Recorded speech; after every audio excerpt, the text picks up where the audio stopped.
Hello everyone, I'm Max from Canada. I'm Suchi from Thailand. Welcome to our channel. And the other day we reacted to the top 10 place to react in Portugal. And I make a small mistake when I said that it's 1 hour between East and West Portugal, right? The distance horizontally. But it was 1 hour between West and East side of Lisbon, the city. Only that city, not the whole Portugal. Okay. So English is not my first language. As you may or may not know, Canada was invaded by both England and France, and where I'm from in Canada, we were invaded by France. So 20% of Canadian, we are in the French part of Canada, and we speak French as our first language. So French is my first language. That's why I don't have a typical. My accent is English is not like perfect or anything. It looks like I'm from somewhere, right? So yeah, I'm French Canadian. Okay. No one in West Thailand. No one what? No one invaded Thailand. Yeah. Well, so it's a video by Travel Insight, top 10 most charming small towns. So now it's gonna be smaller. So we're not gonna recognize any of the city, which means that there's probably gonna be less tourists. I'm not sure. So let's get started. Let's go.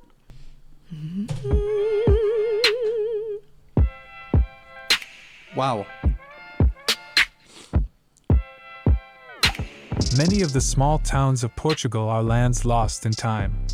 Residents still make port wine the old-fashioned way, cook with age-old Alentajan techniques, and prefer donkeys as transportation.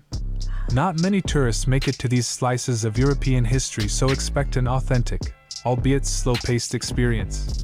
Did they say using donkey as transportation? Donkey? Yeah. What's a donkey? The animal. A donkey. Oh, this is called donkey. Okay. I don't know if he was saying that or if I dream or something. In this video, we explore the most charming smalls town in Portugal. We've collected a list of the top charming smalls town in Portugal, so make sure to include them in your list if you're a visitor. At first in the list, number 1, Monsaraz. Megalithic monuments from prehistory stand like an eerie Stonehenge on the outskirts. Monsaraz, one of the oldest settlements in southern Portugal. Like most towns on the Spanish-Portugal border, the castle of Monsaraz was built high on a hilltop for defense. The Moors, Christians, and Knights of Templar have all ruled the castle at some point, with each leaving a cultural Christians and. What is those trees?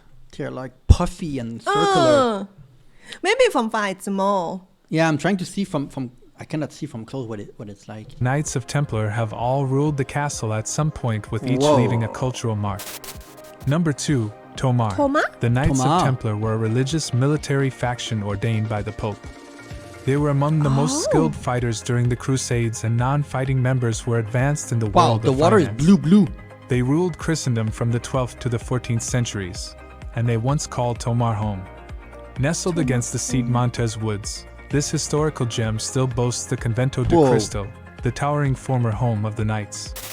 Number 3, Marvao, south of Almeida. Built high on a hilltop, rests Marvao. This town of less than 5,000 is not for the faint of heart. The ancient, narrow alleys of the town are carved right into a crag. Where are the people? He just said 5,000. And he said that it's kind of dangerous. Here. Where are the people, though? Jutting out from the hillside. The houses in Marvao are bright and adorned with flowers. The view is breathtaking and panoramic, allowing you to take in Portugal's eastern landscapes. Well, at least the wall is quite high. I mean, you're not gonna fall from it. I mean, it's not bad. A castle defends the town, but there isn't much history of siege or war, which leaves the old-time buildings intact. Number 4, Monsanto. In central Portugal, you'll find a hill strewn with 200-ton boulders. What? The rock. Yeah? What? Ooh. Or Monsanto. They have to build around it. Yeah, you're afraid it's gonna fall. Oh. But the house are built similar color as the rock. Yes. Right? Is it the same material as the rock? No, but it's structured that if you hit with your hand, you're gonna break your hand. It's like in Canada when I was young and I punched the wall because I'm mad, my hand go through the wall. Here in Thailand, if I punch the wall, I break my hand, and it's the same in Portugal. Okay. No, it's not true. Yeah, it's true. You never seen that, but in Canada, the wall you break it. You break the wall when you punch it. The material is not strong like this. This is meant to endure probably earthquake and stuff like this. Yeah, and it's also on the mountain, thing like that. In central Portugal, you'll find a hill Monsanto. strewn with 200-ton boulders as if they were dropped from the sky. Oh. Nestled in between the boulders are the houses and buildings of Monsanto. Donkeys are still used for transportation by less than 1,000 permanent residents. I read correctly earlier. He said donkey. Well, it's normal. Yeah, but that's good. Oh. Using car, you destroy the planet. Well, but some organization they would say you are treating the animal. That's why like they try to stop a lot of mistreating. country like us, right? Thailand, like when they saw people like ride elephant or ride like a buffalo, they think that we are using them, thing like that. Yeah, but there's an ethical way and an unethical way to like use the animal, I think. If animal is only used for a tourist purpose and you make them transform them into a circus, it's different than like working in harmony with the animal, you know, I think. No? That's true though. Like if you say that, then you can say that owning a dog is having a slave because you don't let the dog in the street doing what you want, you know. People, well, people can say that about any animal that you have I'm as a a pet. slave of my dog. Don't worry about that. Yeah.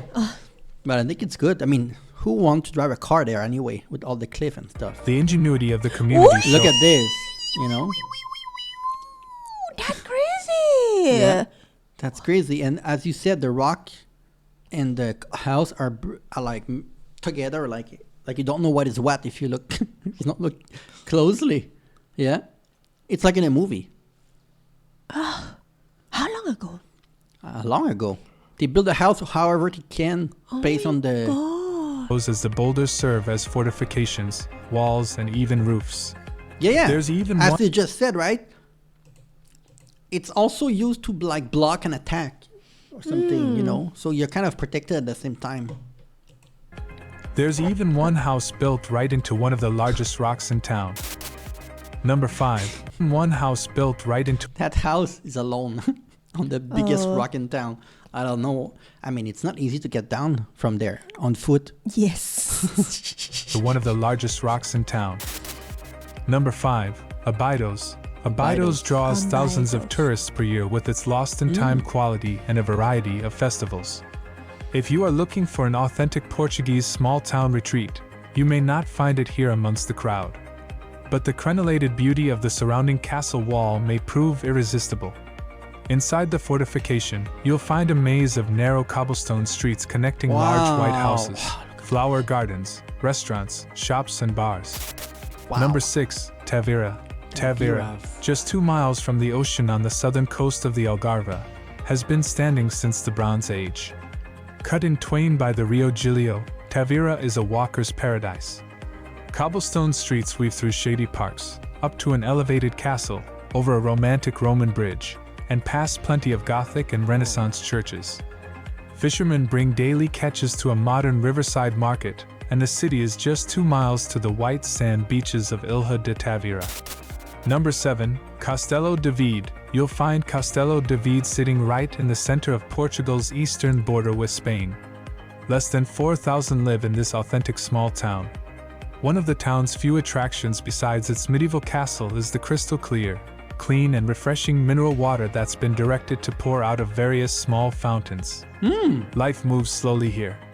Wake up early to see women sharing stories and crocheting on their front steps, children kicking soccer balls down narrow alleys, and men playing cards. So much vegetation. So Yeah. so the temperature must not be too bad because they have a lot of trees that bring Yeah. like a nice air. And they're you on know? the mountain. The hair look good when you look at the sky. In front of cafes. Number 8. Nazare. Ask the locals and they'll tell you Nazare has the best beaches in Portugal. The long, sandy beaches make for a great seaside escape, and the active Atlantic calls to the big wave surfers. Take a seat on the cliff side on Saturdays to see Portugal's largest net fishing boats bring in massive hauls. Really? The local women will walk through the spectating crowd selling Oh my artisanal god. Ooh, goods. you look like a giant. Number Follow 9. me. Lamego. Go back in time by visiting Lamego.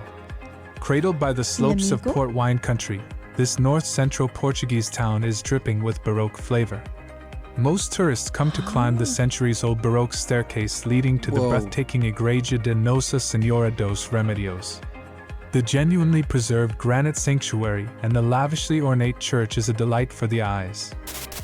At last in the list, number 10, Castelo Rodrigo. This small, northeastern Portuguese town has quite an interesting historical story. The castle, wearing scars from years of siege, displays Portugal's coat of arms upside down. The town must do so forever under the orders of D. João, the former king of Portugal. The orders came in 1385 after D. João defeated the lords of Castelo Rodrigo at the Battle of Aljubarrota. Now it's time to hear from you. What's your favorite, most charming smalls town in Portugal? Is there something we missed? Let us know in the comments section below. And don't forget to give this video a like and subscribe to Greenable if you haven't already. Click the bell icon to Everything stay updated on all our latest content. I'm sure there's a reason. Maybe tell us again why every roof are red. I don't know why sometimes I'm make like mistake, between like Spain and Portugal sometimes. Well, Like the even, house color look quite similar. yeah, And the castle, the construction of like old castle too. well, there's similarity. They're both in the Iberian Peninsula. And I don't know if that's true, but a lot of people say that Spain and Portugal is very different from the rest of Europe. The style and everything. Yeah. But yeah, there's a lot of difference. Of course, they don't speak the same language to begin with. Yeah. Even though it's similar. But yeah, so thank you for the amazing suggestion. Please suggest us more Portuguese video, music, etc. Yes. And see you very soon.